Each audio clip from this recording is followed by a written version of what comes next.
কেউ আপনাকে সালাম দিয়েছে, আপনি তার দিকে তাকালেন না, অন্যদিকে ফিরলেন এবং তা উপেক্ষা করলেন, অথবা শুধু ওয়ালাইকুম আসসালাম বললেন।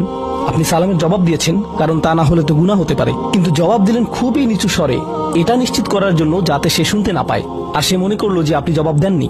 এরকম যে আল্লাহ জানেন যে আমি জবাব দিয়েছি, কিন্তু আমি তাকে এটা জেনে পরিতৃপ্তি লাভ করতে দিব না যে আমি তার সালামের জবাব দিয়েছি।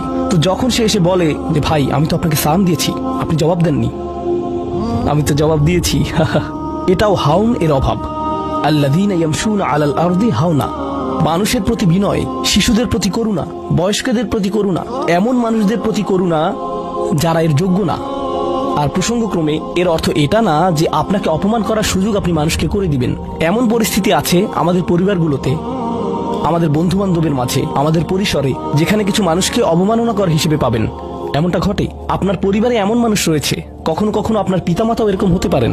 এটা খুবই কষ্টদায়ক বিষয়, এটা খুবই অন্যায্য বিষয়, আর আপনাকে এগুলো সবসময় শুনতে হয়, বারবার শুনতে হয়। শ্রোতাদের ভিতরে এমন নারী রয়েছেন যাদেরকে আমি দেখতে পাচ্ছি না, তারা পর্দার আড়ালে রয়েছেন, কিন্তু তারা যে অবস্থাতেই থাকেন, হয়তো শ্বশুর বাড়ির আত্মীয় অথবা ভাই বোন বা অন্য কারো কাছ থেকে তাদের কথা শুনতে হয়।